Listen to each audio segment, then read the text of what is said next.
وہ پختونوں کی جو دکھتی رگیں ہیں ان پر وہ ہاتھ رکھتے اور ساتھ ساتھ دہشت گردی ہے، اس کے پیچھے وردی ہے، اس قسم کے وہ نعرے لگاتے، اور اوپر سے نواز شریف جو ہے وہ بھی ان کی سپورٹ کرتا ہے، کیونکہ نواز شریف جو ہے وہ اگر اس کا احتساب ہو رہا ہے تو اس نے کہا کہ میں شیخ مجیب الرحمان بھی بنوں گا، میں پاکستان کو آگ بھی لگاؤں گا، میں پاکستان کو توڑوں گا۔ جی فاٹا میں انضمام سے فاٹا کا جو انضمام ہوا ہے اس سے ان تمام تر جو اینٹی پاکستان کو توڑنے کی سازشیں ہیں اس کا خاتمہ ہو گیا۔ تو میں پاکستانی قوم کو بھی مبارکباد دیتی ہوں جی، اور فاٹا کے لوگوں کو بھی۔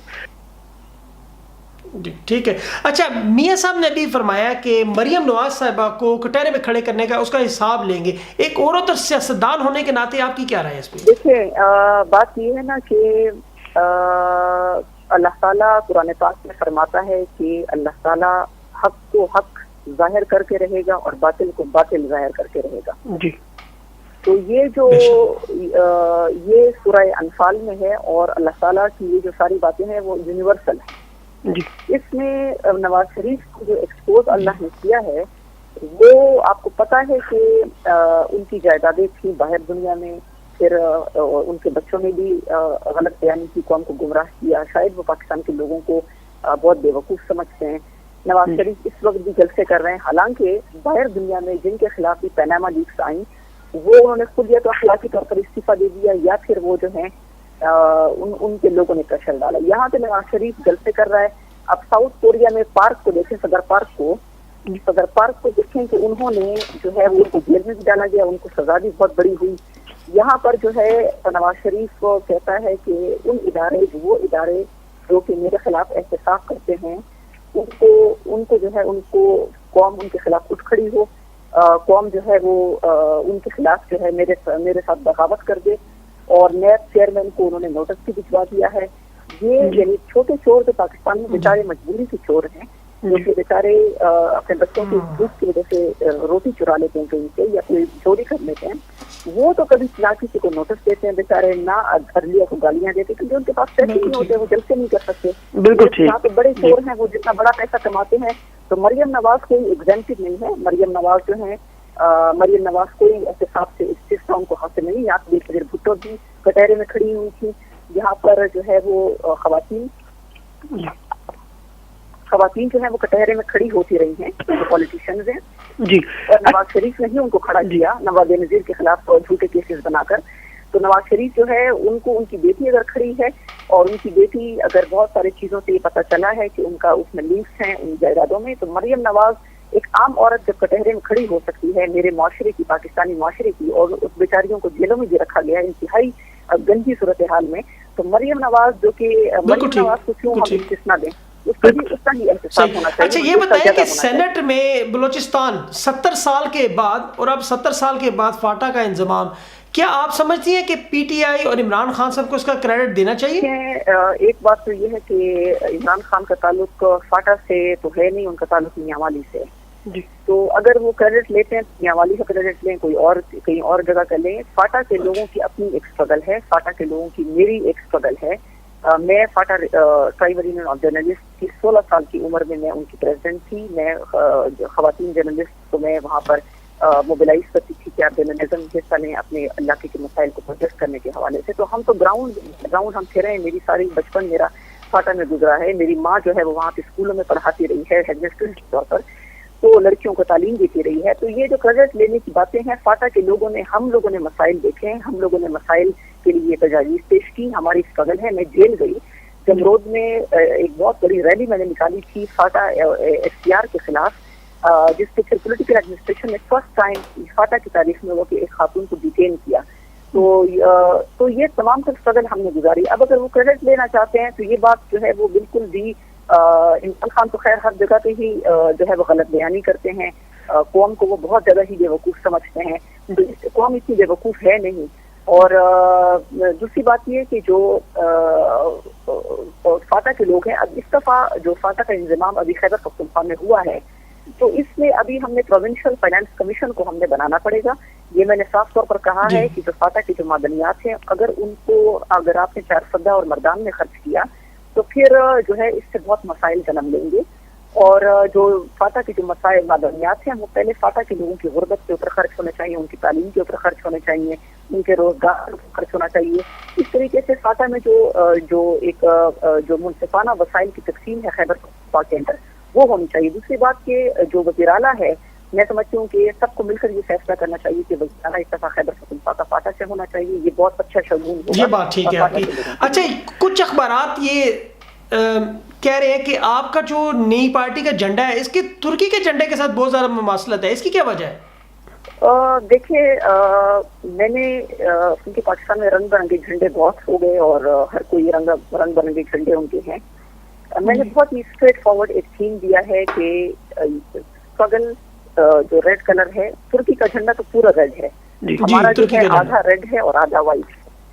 تو یہ اس لیے ہے کیونکہ ہماری پاکستانی قوم جو ہے 90% مڈل کلاس اور غریب طبقے سے تعلق رکھتی ہے اور ہم نے پہلے اسٹرگل گزارنی ہے، پہلے ہم نے قربانی دینی ہے. مڈل کلاس اور غریب طبقے کو اٹھنے کے لیے بہت اسٹرگل کرنی پڑے گی کیونکہ اس کو جو تینوں پارٹیاں ہیں ان کے لیڈران ہیں وہ اس وقت وہ کوئی ریلیٹ نہیں کرتے ہیں مڈل کلاس سے، وہ بہت اونچے چلے گئے ہیں. حالانکہ پہلے ان کے پاس کچھ بھی نہیں ہوتا تھا جب وہ اقتدار میں نہیں آئے تھے، لیکن ابھی وہ اتنے اونچے چلے گئے ہیں کہ اقتدار میں آنے کے بعد کہ وہ اب غریب آدمی کو وہ اہمیت ہی نہیں دیتے ہیں اور ان کی پارٹیوں میں سارے سرمایہ داروں کو، سارے فیوڈل لاس کو جو ہے وہ شکست دے رہے ہیں، انکلوڈنگ عمران خان.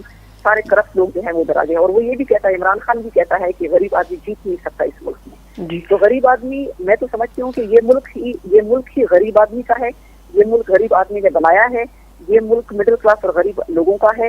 وہی اس میں خوراک بھی پیدا کرتے ہیں، وہی اس میں کارخانے بھی چلاتے ہیں اور انشاءاللہ وہی اس پر حکومت بھی کریں گے. تو ریڈ جو کلر ہے وہ ہمارا اسٹرگل اور سیکریفائس کا ہے اور وائٹ جو ہے وہ ہمارا امن اور خوشحالی کا ہے. اچھا ٹھیک ہے. اچھا کچھ چینلز نے اور اخبارات نے یہ دعویٰ کیا ہے کہ آپ بیک ڈور دروازے سے جو ہے وہ پی ٹی آئی کے ساتھ جو ہے وہ رابطہ کر رہی ہیں تاکہ آپ کو آنے والے الیکشن کے بعد وزیر اعلیٰ بن سکیں. اس میں کتنی صداقت ہے؟ یہ آفر نہیں، کچھ کہہ رہے ہیں کہ آپ نے خود آفر کی ہے انہیں. ایک بات تو یہ ہے کہ اس وقت ملک میں جو جھوٹ کی پالیٹکس ہو رہی ہے ہماری سیاسی جماعتوں سے، اللہ تعالیٰ اس قوم کو بچائے. آمین. ہمارے جو سیاسی لیڈران ہیں اللہ تعالیٰ ان کی جھوٹ اور ان کی جو یہ غلط پروپیگنڈا کرتے ہیں اس سے پاکستانی معصوم قوم کو بچائے. کوئی ایسی میں نے اپروچ نہیں کیا اور میں اللہ تعالیٰ کے سوا کسی سے نہ ڈرتی ہوں، نہ میں کسی سے امپریس ہوتی ہوں. اور یہ اگر میں ہوتی تو میں پھر اپنی پارٹی نہ بناتی، میں کسی اور پارٹی میں چلی جاتی یا تحریک انصاف میں ہی میں چپ کر کے بیٹھ جاتی. لیکن میں نے اپنی پارٹی بنائی، مجھ میں غیرت بھی ہے، مجھ میں خود اعتمادی بھی ہے، مجھ میں خودی بھی ہے اور مجھ میں سیلف اسٹیم بھی ہے اور مجھ میں سیلف ریسپیکٹ بھی ہے. تو انشاءاللہ یہ کوئی ایسی بات نہیں کہ میں وزیر اعلیٰ کے لیے میں کسی سے بات کروں، پارٹی میں جاؤں. انشاءاللہ وزیر اعلیٰ پاکستان کے جو آئیں گے وہ مڈل کلاس اور غریب طبقے سے میں. اچھا ٹھیک ہے جی. آپ نے خان صاحب پر بہت گھناؤنے الزام لگائے، آپ نے ان کی شہرت پر کوشش کی کہ حرف لائیں اور یہ سارا کچھ ناقدین کہتے ہیں سستی شہرت کے لیے تھا، اس کا کوئی فائدہ آپ کو نہیں ہوا. اس کے بارے میں آپ کیا کہیں گی؟ اس کا آپ کو فائدہ ہوا ہے یا آپ کے خیال میں وہ سب بیکار ایکسرسائز تھی؟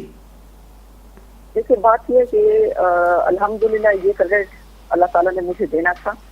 جو می ٹو کا جو پوری دنیا میں وہ جو کیمپین سٹارٹ ہوئی اس کا ریبن جو ہے وہ میں نے کاٹا یہاں پر پاکستان میں. اچھا. اور کسی بھی خاتون کو دوسری خاتون کو اتنی ضرورت نہیں ہوئی. بہت ساری مصلحتوں کی وجہ سے وہ خاموش رہتی ہے، لیکن میرے خیال سے پہلے آپ کی عزت ہوتی ہے، پہلے آپ کی رسپیکٹ ہوتی ہے، اس کے بعد پھر آپ کی سیاست اور کوئی اور چیز ہوتی ہے. تو اس کا ریبن جو ہے الحمدللہ میں نے کاٹا. اس کے بعد بہت ساری خواتین آپ نے دیکھا کہ بہت ساری خواتین سامنے آنا شروع ہوئی اور اللہ تعالیٰ بھی جو ہے وہ اپنی نشانیوں سے پہچانا جاتا ہے. جمائمہ بھی بعد میں آئیں، انہوں نے بھی ہراسمنٹ کی. ایک سال تک ان کو کوئی ہراس کرتا رہا، وہ بھی بعد میں اسی چیز کے ساتھ آئیں. 2 سال تک ان کو ہراس کرتا رہا. پوری دنیا میں خواتین کے کیسز آئے. تو بات یہ نا کہ عمران خان جو ہے وہ مثالیں دیتے ہیں، مغرب کی بہت زیادہ مثالیں دیتے ہیں، لیکن مغرب میں اخلاقی طور پر استعفیٰ دے دیتے ہیں. یہاں پر ایک پارلیمنٹری کمیٹی بنی، وزیر اعظم نے بنائی. اس میں میں تو حاضر ہونے کے لیے تیار تھی، لیکن وہ جو آدمی ہے وہ جو اخلاقی زوال کا بھی شکار ہے جس میں جو ہے وہ ملک میں گانے اور ڈانس کا جو ہے وہ بھی اس میں کلچر انٹروڈیوس کروایا ہے, کیونکہ سیاست ایک سنجیدہ چیز ہوتی ہے, وہ عبادت ہوتی ہے, خدمت ہوتی ہے, نہ کہ آپ گانے اور ڈانس سے لوگوں کو اکٹھا کریں. گانے اور ڈانس سے اگر اکٹھا کرنا تو پھر ایک راحت فتح علی خان کو الگ بٹھا دیں تو تقریر کی کوئی ضرورت نہیں ہے, راحت فتح علی خان کو دیکھ کر بھی لوگ اس سے سارے جمع ہو جائیں گے. بہت بڑی اسٹیٹمنٹ ہے جی. وہ چیز ثابت ہو چکی ہے کہ وہ پارلیمنٹری کمیٹی میں وہ نہیں ہے. دوسری بات یہ ہے کہ وہ جب سے میں نے یہ بات کی تب سے وہ چھپ کر بیٹھ گئے. اور اب جو چیز ہوتی ہے ٹائم بار, ایک ہوتی ہے ٹائم بار, ہم نے بہت انتظار کیا, وہ ٹائم بار چیز ہو چکی ہے, اس کے اوپر ٹائم گزر چکا ہے. قوم, اللہ تعالیٰ نے بھی قوم کو دکھا دیا ہے کہ کون ڈر کر بھاگ گیا تھا, تو وہ چیز ٹائم بار ہو چکی ہے. اور اپنے اپنی پارٹی میں نے اسٹیبلش کر لی ہے. عوامی ایشو کی میں بات کروں گی, جو بھی تین ملکی سیاسی پارٹیاں ہیں وہ جو قوم کے ساتھ جو کر رہی ہیں کہ ان کی قبضہ معافیت ہاؤس ہیں جو کہ زمینوں پہ قبضے کرتے ہیں, سامنے جلسوں میں تینوں لیڈران جو ہیں وہ اب پی ٹی آئی میں بھی شامل ہیں. قبضہ مافیا علیم خان جو ہے وہ زمینوں پہ قبضے کرتا ہے, اسی طریقے سے حاجی شوکت علی زمینوں پہ قبضے کرتا ہے. یہ نون لیگ میں بھی ہیں, پیپلز پارٹی میں تو ماشاءاللہ بہت زیادہ ہی ہیں. تو یہ جو غریبوں اور بیواؤں کے 2-2 مرلے کی پلاٹوں کے قبضے کرتے ہیں, تو یہ جو ہیں یہ ان کو پیسے پہنچاتے ہیں اور اوپر لیڈران جو ہیں وہ جلسوں میں غریبوں کی بات کرتے ہیں. یہ ساری چیزیں انشاءاللہ ہم ایکسپوز کرتے رہیں گے اور انشاءاللہ یہ ساری چیزیں ہم قوم کے سامنے رکھیں گے. اچھا عائشہ, آپ کافی عرصے سے سیاست میں ہیں, جس انداز میں عمران خان صاحب کے پاس یہ سارے امیدوار آ رہے ہیں, کیا آپ کو نہیں لگتا کہ 2018 کے الیکشن کے بعد عمران خان صاحب ایک متفقہ طور پر وزیر اعظم ہوں گے؟ آپ کیا کہتی ہیں اس بارے میں؟ دیکھیں, بہت بدقسمتی کی بات ہے کہ پاکستان میں جس طریقے سے بہت بدقسمتی ہوگی پاکستان کی اگر یہ شخص حکومت میں آ گیا, کیونکہ یہ وہ شخص ہے کہ ہر 2 منٹ کے بعد یہ بات تبدیل کرتا ہے, ہر 2 منٹ کے بعد اپنی ہی بات سے یہ ٹرن لے دیتا ہے اور مینٹلی انسٹیبل شخص ہے. تو یعنی ہر 2 منٹ کے بعد جو یہ ٹرن لے گا تو ہر 2 منٹ کے بعد جو یہ ٹرن لے گا تو وہ مینٹلی انسٹیبل ہوگا اور وہ پھر قوم کو اور ملک کو کیسے جو ہے وہ کرے گا, گائیڈ کرے گا. دوسری بات یہ کہ 5 سال کو خیبر پختونخوا میں ملے, اتنے سارے فنڈ ملے, یہ خیبر پختونخوا میں بہت کچھ کر سکتے تھے, اس کو رول ماڈل بنا سکتے تھے. آج جو یہ گانوں کے ذریعے سے لوگوں کو اکٹھا کرے, اس کو گانوں کے ذریعے اکٹھا کر کے ووٹ مانگنے کی ضرورت نہ پڑتی اگر اس نے وہاں پر پرفارمنس کی ہوتی. یہی بات سندھ اور پنجاب کے لیڈران کے لیے بھی ہے کہ وہ ووٹ مختلف کبھی مظلوموں کی شکل بناتے ہیں, لیکن اگر انہوں نے کام کیا ہوتا تو ان کو ووٹ عوام خود دیتے. پاکستان کے عوام اتنے سینسیبل ہیں, لیکن یہ ہوا کہ ایک طرف نواز شریف نے $94 ارب کا قرضہ پاکستان پہ ڈال دیا, دوسری طرف عمران خان نے کہا, یہ ٹرم کی میں بات کر رہی ہوں, تو عمران خان نے کہا کہ ہم کوئی قرضہ نہیں لیں گے. پچھلے ساری جو تاریخ ہے پاکستان کی 1947 کے اب تک خیبر پختونخوا میں 3000 ارب روپے کا قرضہ جو ہے وہ عمران خان کی گورنمنٹ نے لیا ہے اور اس سے بلین کی سمانی لیا ہے, اس سے جنگلہ بس بنائی ہے. وہ جنگلہ بس جس کے اوپر 4 سال تک یہ ہنستے رہے, تنقید کرتے رہے, وہی جنگلہ بس. لیکن صوبائی حکومت تو قرضہ نہیں لے سکتی, وہ تو مرکزی حکومت کا کام ہوتا ہے. اور خیبر پختونخوا کا جو عوام ہیں وہ اب یہ قرضہ واپس کریں گے. عمران خان اور ان کی حکومت تو چلے جائیں گے, وہ واپس نہیں کریں گے. جی, تو خیبر پختونخوا کے عوام کو مقروض کر دے. اور 7 ارب روپے میں کتنے ہسپتال بن سکتے تھے, کتنے اسکول بن سکتے تھے, کتنے نوجوانوں کو چھوٹے قرضے دیے جا سکتے کاروبار کے لیے. تو دوسری بات یہ ہے کہ انہوں نے کمیشن لیا. اس کا مطلب یہ کہ انہوں نے جو ہے وہ ٹھیکوں میں کمیشن لیا. عمران خان اور پرویز خٹک نے بنیگانہ میں پیسے پہنچتے رہے, اسی سے جلسے ابھی وہ جو سارا پیسہ لوٹا گیا اب اس سے جلسے کر رہے ہیں, الیکشن کیمپین چلا رہے ہیں. اسی طریقے سے جو پی ٹی آئی کی فورن فنڈنگ ہے لوگوں نے دیکھی, اس میں بھی بہت زیادہ خردبرد ہے. اور میں آپ کو بتاؤں کہ عمران خان یہ بات کرتا ہے کہ شوکت خانہ میں ایک بہت اچھا ہسپتال ہے.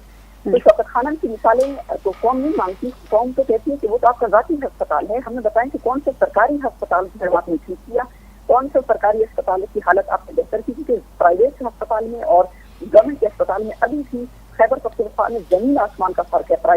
سرکاری اسپتال میں لوگ فرش کے اوپر لیٹے ہوتے ہیں, ڈینگی میں ہر سال جو ہے وہ سینکڑوں لوگ مر جاتے ہیں اور خیبر پختونخوا میں کوئی انتظام تک نہیں, ڈاکٹر تک وہاں پہ جو ہے پوری جگہ پر نہیں ہوتے. اچھا, اب آپ یہ بتائیں کہ آپ کون سے حلقے سے الیکشن لڑ رہی ہیں 2018 میں؟ انشاءاللہ میری کیونکہ ہماری پارٹی کوئی صوبائی تعصب سے بیس نہیں ہے, کوئی لنگوسٹک لسانیت سے بیس نہیں ہے. ہماری قومی پارٹی ہے, ہم پاکستانی, ہم پہلے مسلمان ہیں پھر پاکستانی ہیں, اس کے بعد پھر سندھی بلوچی پختون اور جو ہے وہ پنجابی ہیں. اور اس میں جو ہے انشاءاللہ میں کوشش میری یہ ہے کہ میں 4 صوبوں سے کھڑی ہوں.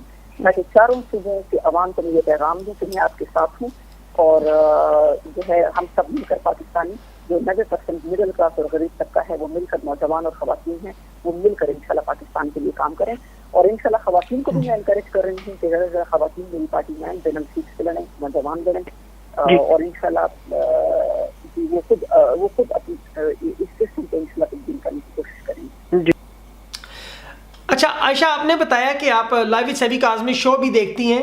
آپ اوورسیز پاکستانیوں کو، ہمارے ویورز کو بتانا پسند کریں گے کہ اس شو کے بارے میں آپ کا کیا خیال ہے، اور اے یو ٹی وی ہم لا رہے ہیں اس کے لیے آپ کی جو خواہشات اور نیک مبارکباد. اے یو ٹی وی کو میں بہت مبارکباد پیش کرتی ہوں. یہ تو بہت اچھی کوشش ہے. ایک تو اوورسیز پاکستانی جو ہمارے پاکستان کے باہر ملکوں میں ہیں، ایک تو میں ان کی اسٹرگل کو سلام پیش کرتی ہوں کہ پاکستان کے لیے اتنی خدمات کے باوجود ان کی جو پاکستان کی اکانومی کھڑی ہے، میں سمجھتی ہوں کہ وہ آپ کی، اللہ کے بعد وہ آپ کے کوشش کی وجہ سے کھڑی ہے. اور اس کے باوجود آپ سے اکنالج ملے گا. اور ہمارے منشور میں یہ ہے کہ اوورسیز پاکستانی کے لیے ہم ایڈوائزر بھی بنائیں گے، پرائم منسٹر کے لیے اسپیشل ایڈوائزر بنائیں گے. بہت بہت شکریہ مس عائشہ آپ کا لائیو وتھ سیبی کاظمی میں بات کرنے کا. انشاءاللہ فیوچر میں آسٹریلیا میں جب بھی ہم نے کوئی سیاسی طور پر فنکشن کیا تو آپ کو انشاءاللہ ضرور مدعو کریں گے. بہت بہت شکریہ آپ کا. السلام علیکم. اللہ حافظ.